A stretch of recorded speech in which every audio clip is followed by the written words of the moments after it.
Every life has a story, and every story is worth sharing. Your story, my story, and our story speak of victory and defeat, joy and sorrow, resilience and vulnerability. They are not just our story, they are Christ's story in us. They are Kingdom Stories from Down Under. You know, when you have somebody in your life that is like a father, not just like a father figure, but truly like someone you can call on, somebody who just understands you no matter what. Well, there's only a few people in the world that I have in my life that understand me that deep, and one of them is Peter Booth. I could give you a long bio about his credentials, but most importantly to me, he's a true friend, a man who sought to understand me and spend time with me and love me like a son. And today it's a privilege for me to have a chat with him at Kingdom Stories from Down Under. Peter, welcome to the show. Yes, thank you. Now, it's I met you probably about 10 years ago, if I'm not wrong, possibly at a Southern Cross Advance or maybe at one of the prayers. But you know, you took an intentional interest in me, which is not very common. People, you know, they're interested and they'll chat, but you stopped and inquired and went deeper, both you and Kath. You wanted to understand me, to get to know me, to, you know, it wasn't just meeting somebody again. It mattered to you. And that really touched me. And made me connect with you and Kath on a deeper level. So thank you for that. Well, thank you for telling me. I was interested because of the things that you were doing at the time. Yeah. Overseas. Yes. And in other matters as well. And you were also at my ordination and you prayed for me. Yes. Which is also significant. Yes. So you've been for a few milestones of my life. And I thank you for that. And tonight you answered the call to come to Kingdom Stories, which is really beautiful. Yeah.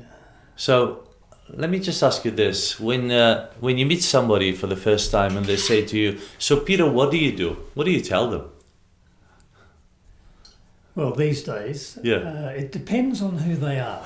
So you change the story, do you?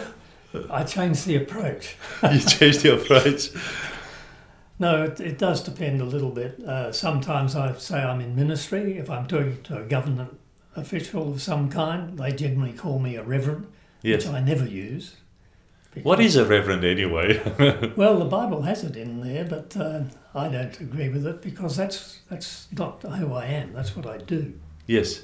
I don't agree with it. So I just don't use it. It's a function, not a title. I've been in churches where they've got 40 pastors and they greet every single one of them as pastor. Yes. And I had to get used to it because Paul said if you be a Jew to the Jew and a pastor to the pastors. And therefore I fitted in. So to some of them you say you're a pastor or a minister? Yes. What else do you say? To others? I don't think I've got a lot that comes to mind, really. It varies, so I don't have any line that I pull out. No? In fact, as I've got older, I've rather enjoyed the idea of responding a little bit along the lines of the Duke of Edinburgh, who gets into trouble with his ad-libbing. Okay. Well, I rather enjoy doing a bit of that as well. Yeah. I think that's one of the luxuries of being old. You can just about get away with anything. Like kids do, you know. Yes. I think we go back to the kids stage actually. But with a lot more wisdom, and I think when you're older, you can do it as you please. And I think you're right. I survive on that. Yeah. Where did it all begin for you? You were born in Mount Barker, weren't you? Yes. My grandfather settled there when he came out from England. Okay. He had the difficulty of being a third son. So the two older ones inherited the business. Yes. And he had to go somewhere and came to Australia on a sailing ship. Okay. So my father came out when he was about 3 or so, and my mother came out when she was around 4. Yes. So they settled in Mount Barker. My grandfather founded the cooperative there. Okay. With his English Plantagenet. contacts. Yes. Plantagenet area. And with all of his contacts back in London, in the East End and elsewhere, he was able to put together timber and wool and apples, particularly, yes. fruit. So he was a merchant? So or did he sheep? He set up the cooperative, okay. which was, as you probably remember, bringing together all of the people yes. who wanted to be in it. Yeah. And then they just supplied everything, and he put it on the ships. Oh, wonderful! So he did a good job. He opened everything up. Yeah. Well, there's a massive building there. The co-op building is still there. It's become a shopping centre now. Yes, it has. It's an IGA. But in my day, I used to go there and watch the ammonia plants driven by enormous steam engines with yes. these enormous flywheels. Yeah. And as a young fellow looking at these things, I could have watched them for ages. Yeah. Now, whether that sparked my interest in engineering or not, I don't know. But so it was very you grew up in town, in Mount Barker? No, we were on the farm. On the farm. How far? That influenced me because... Kendenup or...? Just out of Mount Barker on the north side. Okay. There's a hill there that's still known as Spring Hill. Uh-huh. And we had property on both sides. Nice. But we took on a grant property. Queen Victoria rewarded one of her admirals, Admiral Preston, yeah. for a battle. Mm-hmm. And gave him this block of 2,500 acres. So we bought that. My grandfather bought that. Smart man. But then he wanted to get into farming in a general sense because he was in the business anyway, in the marketing yes. and yeah. Coordinating everyone. So we did that, but he was inspecting one of the company timber mills mm-hmm. and had an accident on a saw, which I needn't go into, and that death put our family into a survival mode. Oh. So we had a tough time. Mm. And we ended up we went to school and to university yeah. because we kept just selling blocks off the farm. So just the last one subdividing. Yes. The last one was 300 acres. Oh. So I did a lot of work on that farm. That helped me realise that since Dad wasn't around much... Yeah. How old were you? I started on the farm driving tractors when I was about maybe 10, 11. Yeah.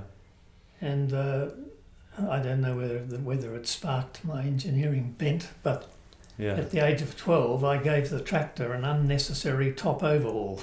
Ah. And why my father let me do it, I still don't understand. But well, it's good that he did. That was fun. So you still remember your childhood? Oh, pretty well. Yeah. We were a terribly dysfunctional family. That helps you to remember it. And hopefully it guides you not to do the same thing. But regrettably, the Bible teaches us that does happen. Were they people of faith, your parents, or not much? No, we all went to an Anglican church 3 times a year, I think. Yeah. So I understand Easter and Christmas. When was the third time? By accident, possibly. Okay. So it wasn't... We didn't have a very spiritual upbringing at all, really. But as a youngster, funnily enough, I somehow knew the Lord, and I had a tongue language in the days when I was 8. Yeah. And I still can't understand that one. Okay. But it took ages before I got through. I avoided Christian life at Scotch College, and then I went to St George's College and didn't get any improvement. Okay. And around about that time, I came to know the Lord. And so at Scotch, you were boarding at Scotch? Yes, for 3 years. That must have been quite expensive for your parents to keep you in the school. That's how we came to start selling land. Okay. Every year we would sell off a few hundred acres. To educate? Mm.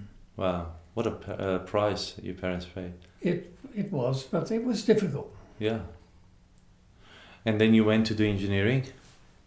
Yes, I didn't know what to do, and they give you a test to try and find out what you should do. Yes. And I ended up with them telling me they didn't know. So that gave me a little bit of a problem. So I don't know why I wanted to go to university, but I did. Yes. I could have stayed on the farm, but I knew that I'd be limited. Sure. And that's how I ended up going to the university and to St George's College. Mm-hmm. And then engineering came because I was mechanically minded. Yeah. And it was the only thing I thought I'd really enjoy. Yes. Now, I did enjoy it, but it was a 5-year course in those days. Of course, much longer. In 1 year, you went away for practical work. The final year? No, the penultimate year. Okay, 4th year. And I did a holiday in a workshop in Mount Barker with a very innovative Dutchman, Mm-hmm. and that's where I learnt my welding skills and various other things. But then I went to Weapons Research Facility in South Australia on the Blue Streak rocket, Yeah. working in one of the labs there on camera shutters of all things. Mm-hmm. And the following year I went to BHP for my break, 3 months. Nice. And I was working in the steel mills. Hmm. So I got a very good basis for Yeah. engineering work just without going away. Hmm. So it was good. And then your first job, real job? I didn't have a real job after that either because it's interesting that my sub-leaving year, my father was ill with nervous disorder and he went away on a boat trip. So I ran the farm for that sub-leaving year. And then because I'd started correspondence in the primary school, Yeah. I was a year ahead of everyone else. Ah. So that didn't, it was after I finished the leaving exam that I had another year off Yeah. on the farm to try and get the farm moving again. Yes. So I missed 2 years out of 3, and then I went to university and caught up with everyone else again. We all fitted Wow. in together. That's amazing. But then because I wasn't really an academic, Hmm. I got through the course, Yeah. but years after I left, I was appointed to the advisory board in engineering at the University of WA. And one day the professor, mechanical engineering, came up to me and very quietly said, you didn't quite make it in those final exams. He said, but I put you across the line. Wow. So I was a person that just made it, Yes. but I had some flair somehow or other Yeah. and went on to have a lot of fun. Wow. So when did you become a Christian? Probably, I would say it had to be after I left university. How did that happen? Do you remember? Yes, my wife made a vow. So you were married. Yes. Where did you meet Kath? I met Kath when she sat on my knee once. Oh. We were going to the Miss Australia ball where a couple of the PLC girls were involved. Okay. So So she was here. You were at Scotch, or no? You were at uni. She was the head girl at Perth College. And you were going to uni at that time, or were you at Scotch? I think we were. Yes, it was. I was just going to uni first year, I think. So we had this very small car going to Government House to the ballroom, and she sat on my knee, and it just went from there. I'm sure it would have. Well, it couldn't. It may not have, but it did. So that was good, and between us both, the dysfunction carried on. But it's amazing things worked out in our family, and we can only bless the Lord for that. So, how did you become Christians then? Kathy knew that she had to. Okay. And I was a camp follower. Mm-hmm. And she went to one of the Pentecostal churches, and I came once. And on that particular occasion, they had a rather flamboyant service, which upset my Anglicanism. So I didn't go anymore. No. And then we found an Anglican bishop in Dalkeith. Yes. And he had a real flair, and as a Christian, he led us into a deeper Christianity, which Kathy enjoyed. Yes. And I began to loosen up a little bit. Mm-hmm. So I matured a little, and I got better. And Kathy suddenly realised I was getting much better, and that's because we had a conference, and I came to the Lord at the conference. Okay. So it was a good conference, and the Lord convicted me. And you got baptized? Yes, twice. Okay. I've forgotten where the first time was, but the second time was in our swimming pool. And it was like ordination. I seemed to need a lot of baptisms and a lot of ordinations. You had 3 ordinations. Because I had 3 ordinations. That you can remember. Each one was better than the other. Yeah. But only one marriage. Yes. Well, that's what matters. And that's 55 years now. Well done. Well done. So we've managed pretty well, I think. And you have 3 children? Yes. And the children are doing very well. Yeah. And the grandchildren are doing exceptionally well. So somehow or other, there was some momentum in there that touched the lives of everyone. Yeah. And now we've got great grandchildren.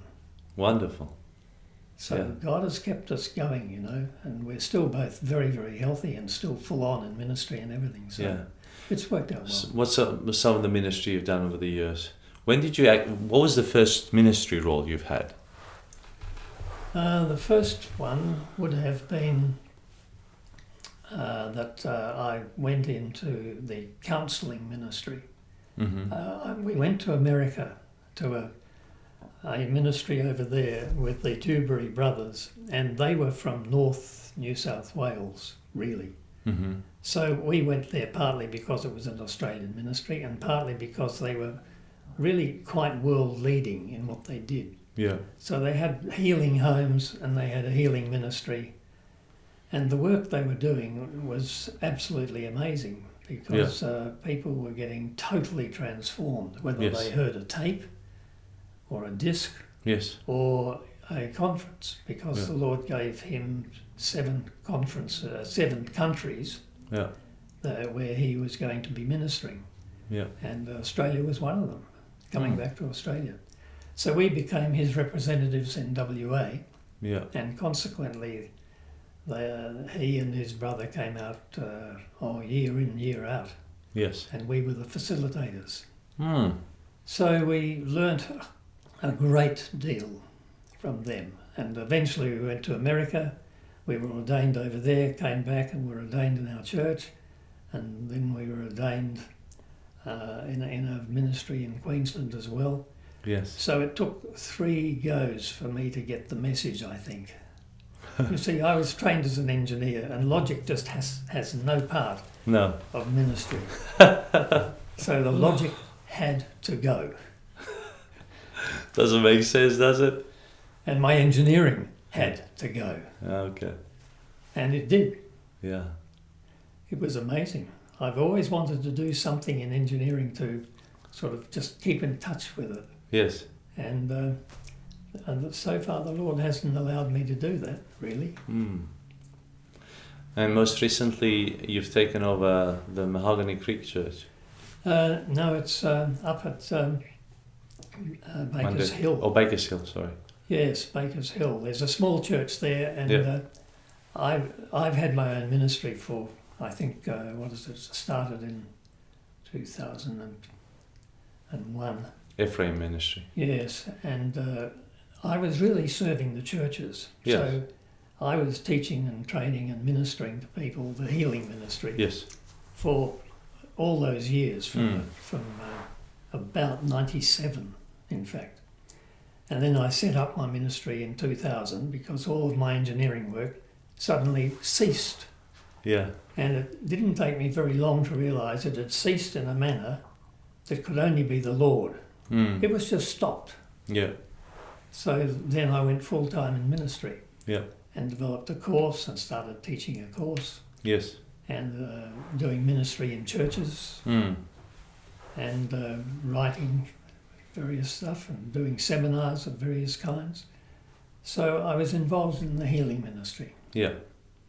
And you've led a lot of people through that. You've taken a lot of people even one-on-one through I've taken of spiritual oppressed people.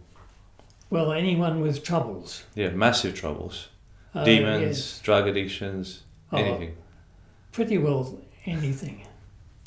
The Lord just gradually took me deeper and deeper into it. Yeah. So I did a training course and trained about 150 people or more over the years. And I thought I'd do a level 2 and a level 3. But by the time I was ready to do a level 2, people weren't doing courses anymore. Yeah. And churches were not allowing ministry in their churches, which is a sad thing to say. Yeah. But I just wasn't able to carry on in that sense. Yeah. So that's when I started teaching people, and then that gradually faded away because people didn't want to be taught. So I just settled down to ministering to people. Yes. And it was very interesting. We never advertised. We never ever did anything except arrange some seminars to train people. So people just kept coming. Yeah. And it was amazing. Yeah. Well, I know of a few lives that you've touched profoundly. Some of them have been here at Kingdom Stories from Down Under. We've interviewed some people. It could be, I guess. Yeah, well, which is just amazing. You've helped people transition out of demonic oppression, addictions, and they've come trumps. They've come on top. Praise God. Yes, well, it's. I mean, last year we had I had about 10 people a week, but the things are changing now. This year I would only have 2 or 3 people a week. So the Lord's either giving me a holiday, but I don't think that's quite His nature. Yes. I think what's happening is we're transitioning, because we're living at a time where it's very difficult to even minister to people, and it's going to get more difficult. Yeah. So we've got a change of roles, and I'm quite sure that we're entering into a new season. Yeah. So we're going to see our local Member of Parliament shortly to talk about various matters that we think need to be changed. What are some of the things that are on your heart? Well, the main thing is that the state government is going to introduce some things that just are not scriptural and impinge on the work that the church does. Yes. So we're trying to influence that. Sure. And we'll just have to see how it works out. So the pastors in our area of the hills. Yes. I put a note into our local member. Yeah. On the penultimate day before the last election. Yes. And I said to the member that I was going to be wanting to talk to him about matters if they were re-elected.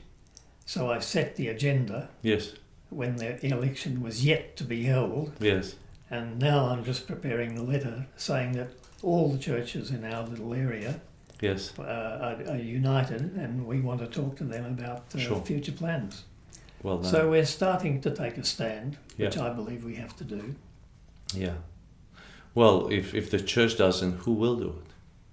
Well, at the moment, no one can, because there's no opposition. Yeah. So we'll see what happens. Yeah, the Labour cleaned up, didn't they, in this election? Yes, it's an interesting time. Yeah. And the Lord may allow it just to wake most of us up. Yeah. Well, we've been quite slumber, haven't we?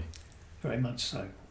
That's what happened in Victoria. Yeah, and look at the state of that place. They didn't realise they had to act. Yeah. And when the lower house had passed things, they then started to do something about it, and their proposals were ignored. Now the pastors in our state, almost 200 of them, put in a note to the government. Yes. And there's been no response at all. No. So we know it's a difficult task. But we just got to push on and press on. But we'll do it. Yeah. We want to stand. Well, our fight is in the spiritual world, Exactly. Yeah. What are some of the biggest challenges you faced in life?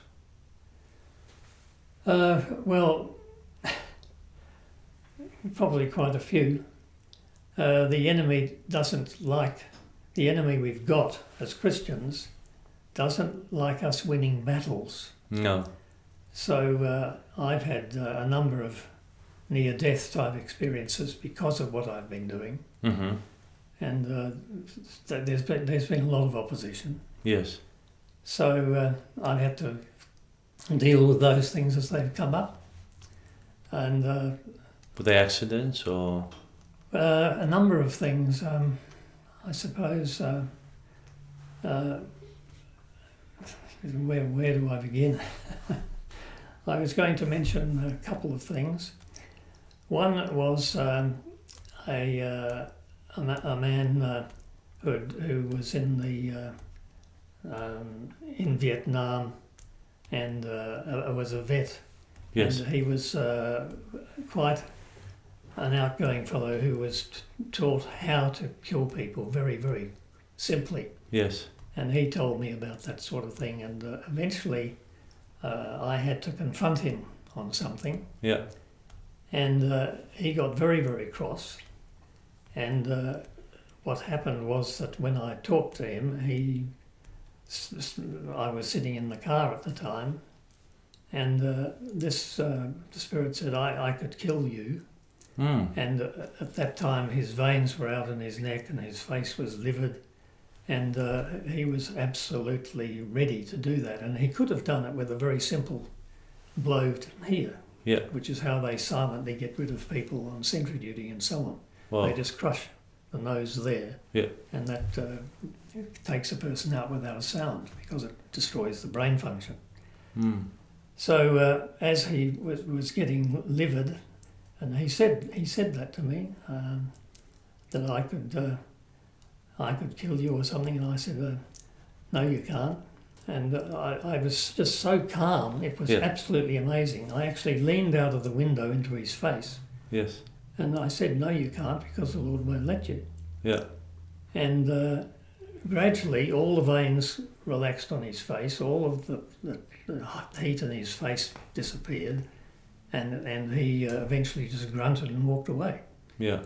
But he could have chopped my nose and I would have been out of it. Yeah. Which he had done to someone else once, but it didn't quite work. He mistimed it. Mm. So that was one example of someone trying to get rid of me. And then another man came along at one point, and he was on our property at the time as well, looking after it. In Mount Barker? No, this was the farm we had up at Gidgigana. Okay.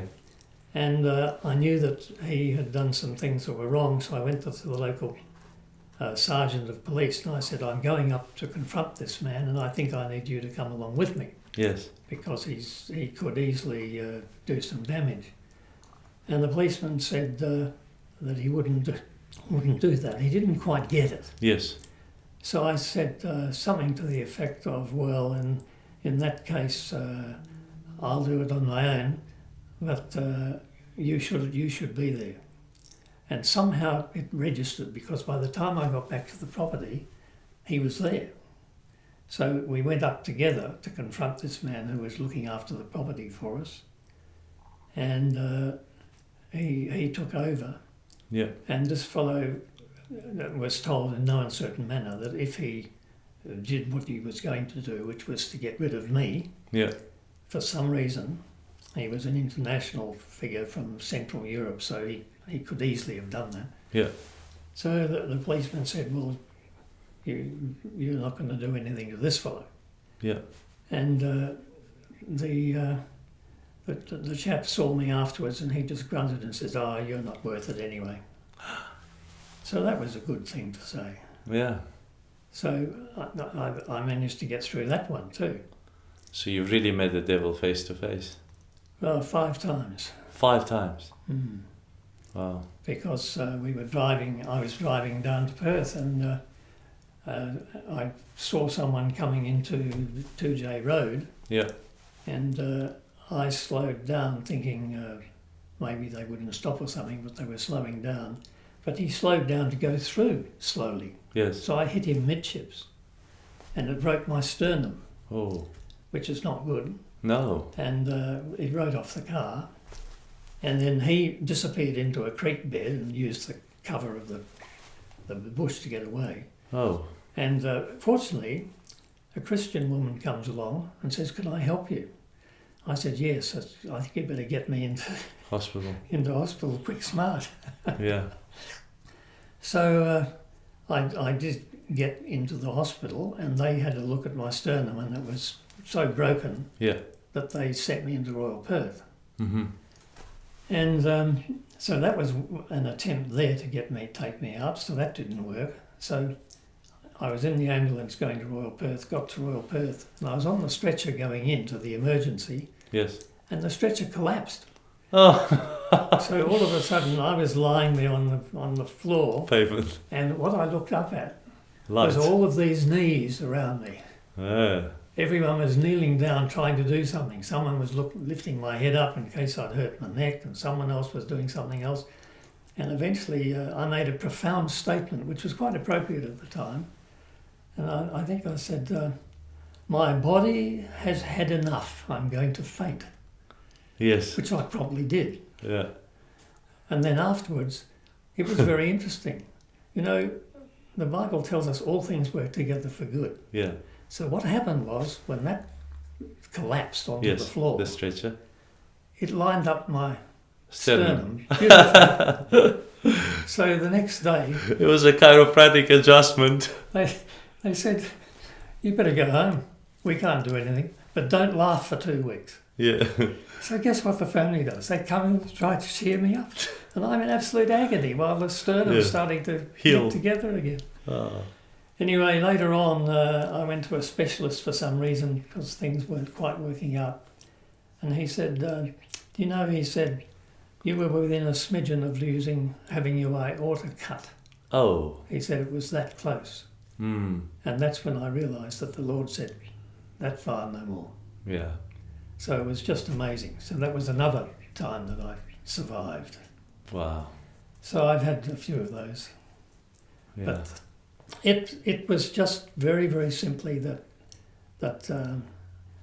I just had to learn how to trust God. Yeah. So all my engineering skills went out the window, Mm. and I learned how to be a more humble person and just do what the Lord wanted me to do. Did you have the awareness that this life was like a second gift to you now?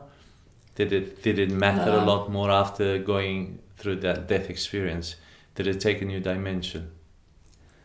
Because I often hear people who have experienced near-death situations that their life dramatically changed afterwards. Their outlook on everything has dramatically changed. I don't think mine was dramatic, because at that stage I was really doing quite well in adjusting, because I was ministering to so many people. You see, I ministered to quite a number of people, really. Sure. And I think it's many hundreds.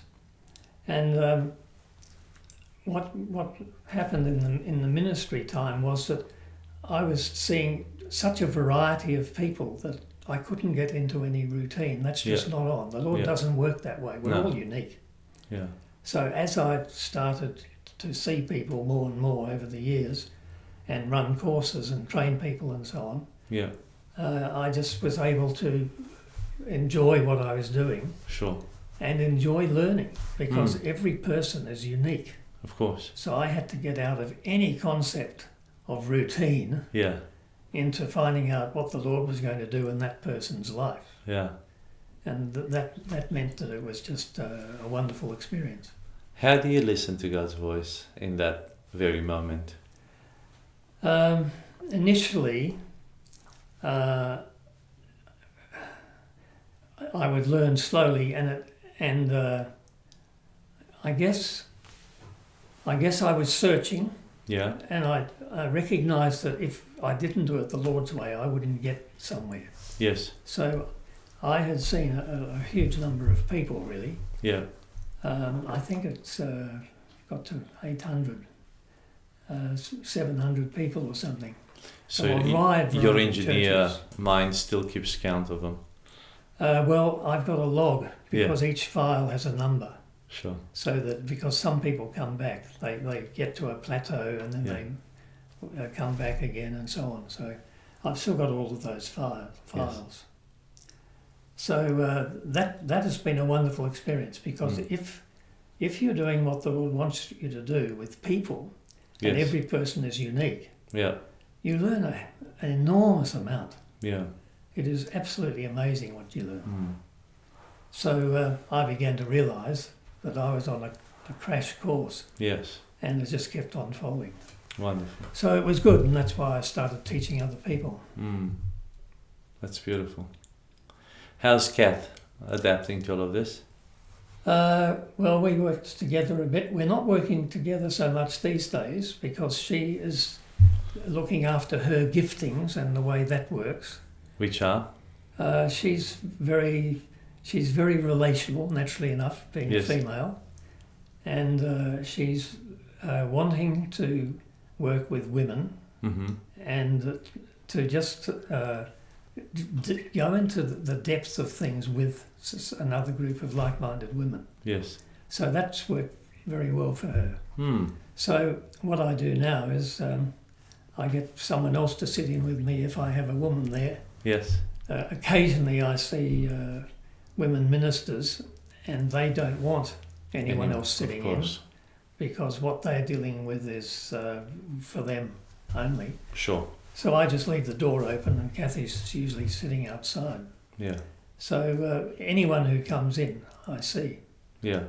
With a couple of exceptions, because the enemy sent me one person, and I had an idea there was something wrong.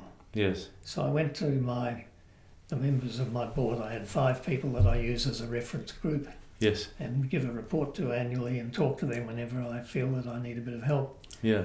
So that I'm definitely under spiritual supervision and covering. And so I went to them, and 2 of them in particular, and they said, yes, this is not good.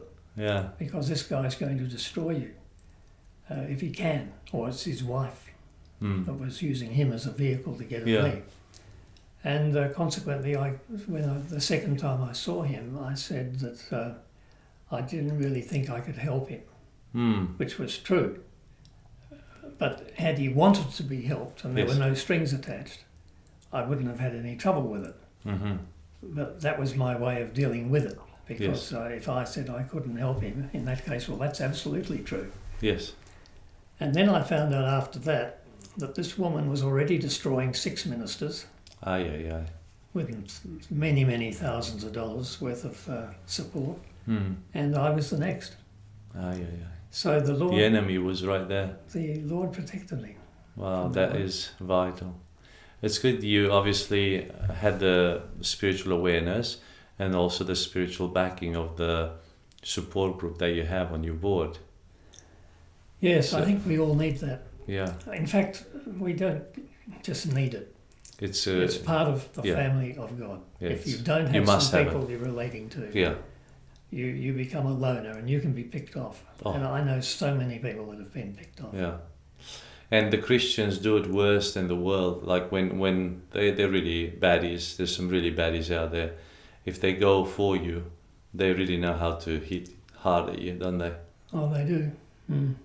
They won't settle for little. They want to destroy everything. They want to destroy you. They want to destroy the ministry. They want to destroy your family. Everything, if they can. Yes, we've had some of that. Yeah. Well, you've survived. How many years you've been together with Kathy?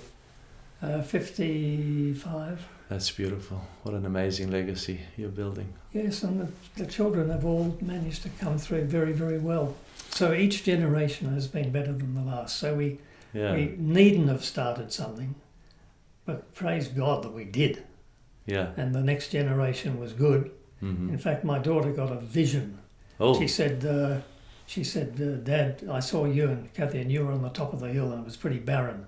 And she said, the Lord showed me that where we were, it was green and things were looking pretty good. Yeah. But as we look at our children, they're exceptional. Hallelujah. And they are. Yeah. They are amazing. That's beautiful. It's nice to enjoy in the season of life to actually see the fruit of your labor and the fruit of your prayer and the fruit of the investment you've made in them, and just to see it across generations. I think this is a gift from God. Well, it is. But we're also in a time when God is choosing his people. And people are going through a bit of a crash course at the moment. Yeah. So some of our young ones are being refined much more quickly than we ever were. Sure, they're accelerated, but because the times are different, and they need that. They need to be very wise and very sharp and very, awake, because the enemy works different now than it did in our time, in the sense, they're invaded, through media, social media, everything. Yes. Very much with all this darkness. So for them to survive, it takes a lot of strength and identity and values and priorities. And they come from a relationship of intimacy with God. Yes, fortunately our kids are doing pretty well, their grandchildren. Now we've got a great-grandchild and another one on the way. So we're seeing the fruits of our original initiatives. Commitment, praise God. So Peter, what's the legacy you'd like to pass on to the generations that will follow you? What are you building for the generations to come? I think we haven't been there as much as we could have been, let's put it that way. We had a slow start. Yes. But our 3 children are doing pretty well in the main. I think in some respects there's some exceptional stuff going on. Sure. And we've got 9 grandchildren, and they're all gifted. Yes. I mean, I look at it sometimes and I wonder, we've got 5 people that are worship leaders or in worship teams. Yes. And we've got a couple of others that are gifted in certain ways as well. Yes. So out of the 9, they're nearly all deeply in ministry. With giftings. And with amazing giftings, really. Yeah.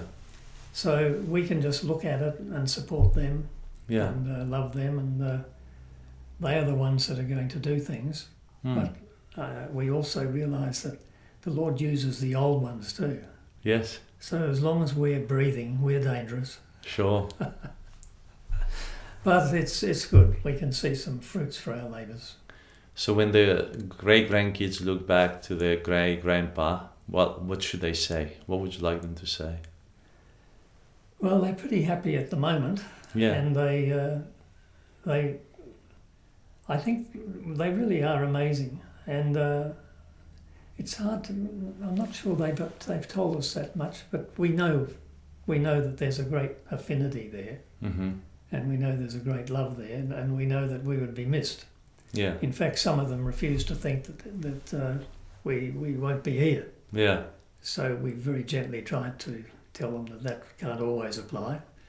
But well. So when they remember you, what would you like them to remember? Well, they do remember that we were there for them, all of them. That's the first thing. Yes.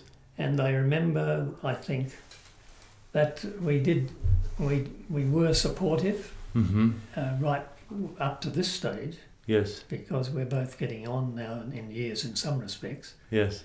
But we're not getting on in years in other respects, of course. Yes. So we're both active, yes. very active. So we're still ministering to individuals. Yes. And looking after the church and anyone else that wants to be looked after. Sure. So we're still pretty busy. Mm. We're actually very busy. Mm. No one's told us where the slow down button is. No, there is no such thing. No, there isn't either. Yeah, never slowing down. No. That's beautiful because it does keep you active and it keeps you going. And the kingdom of God doesn't age. Our bodies age, but we don't age as such, you know. No, I think we're in some respects, you know, you actually, if you can relax into things of God, you improve. Yes. Right, well, not right to the end necessarily. Yeah.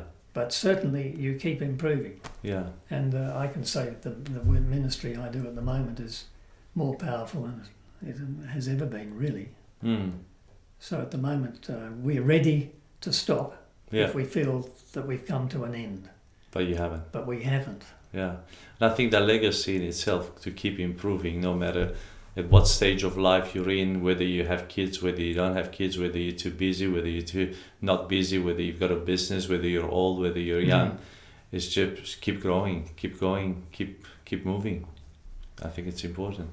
Oh, it is. It is for us. Yeah. Because we are carrying that purpose. Yeah. And I think we would know yeah. when the giftings are not quite as sharp yeah. as they were. I'm very conscious of that. Yeah. So at the moment we're having some wonderful results with people. Well, 800 plus people on file. You must have influenced a lot of people. Yes. Those directly, but I'm sure that there's a lot more indirectly that you've touched. So praise God for that. Yes, even recently I was at our occupational therapist, and I was on the phone actually, and this woman came out and looked at me and said something, and I said, "Just wait, I'll be," and I yes. stopped my call. Yeah. And she said, "Do you remember me?" And I said, "I'm sorry, I don't." Anyway, she was able to tell me that she had been totally transformed all those years ago. Yes. And she was absolutely delighted. So she was number 242. All the people in that room yeah. were just amazed, because this girl was so out there yeah. that she was just revealing everything that had happened and how she really was set free and everything. And so there, a few other people in the room had to listen. They couldn't escape. So it was quite good. Peter, fun. You inspire me right now, and we will finish off. But is it too much to ask how young you are? Yes, I'm older than Kathy. You are. That's good enough. And that's a brilliant avoidance. Yes. No, I think we could try 83. 83, amazing. I wanted to ask this because if you have this legacy and mentality to keep going at 83, that definitely inspires me and inspires our listeners and people out there who are thinking about giving up. If Peter Booth at the age of 83 wants to keep going and he's got something to bring, how much more us who are halfway through or not even scratching the surface. I just think what you're stirring in me right now is amazing, and I'm sure the same is done in the hearts of those who hear us right now. So thank you for keeping going, because this is a massive model for us, an inspiration for us. And you've scarred me right now with this. I'm not gonna forget you. I'm not gonna forget this. And you've done the right thing, and I'm sure some of the people out there who are listening or watching this will have the same feeling. Thank you so much for coming to Kingdom Stories from Down Under. You've touched us deeply. Thank you, Peter. Well, thank you. So you've heard Peter Booth speaking. What an amazing story, what an amazing legacy. And if Peter Booth at the age of 83, his legacy is to keep going, how much more you and I, we need to keep going. So I really pray that this inspires you, and as you watch this, you keep this at the forefront of your mind and in your heart. Don't give up. Whatever it is that you are going through right now, just don't give up. Keep going. God is in it. God is with you. God is helping you, and He will help you through this. It's just another bump in the road, as someone used to say. You get over this and keep going. The season hasn't finished. It will finish one day, but it hasn't finished just yet. So carry on. If you love this content, do share it with other people. Do rate it and send us some feedback as well. And we hope to see you next time as we bring you fresh content from Kingdom Stories from Down Under. Thank you for joining us on Kingdom Stories from Down Under. We'd love it if you would subscribe, rate, and share these stories with your wider community. And remember, every story is worth sharing, including yours.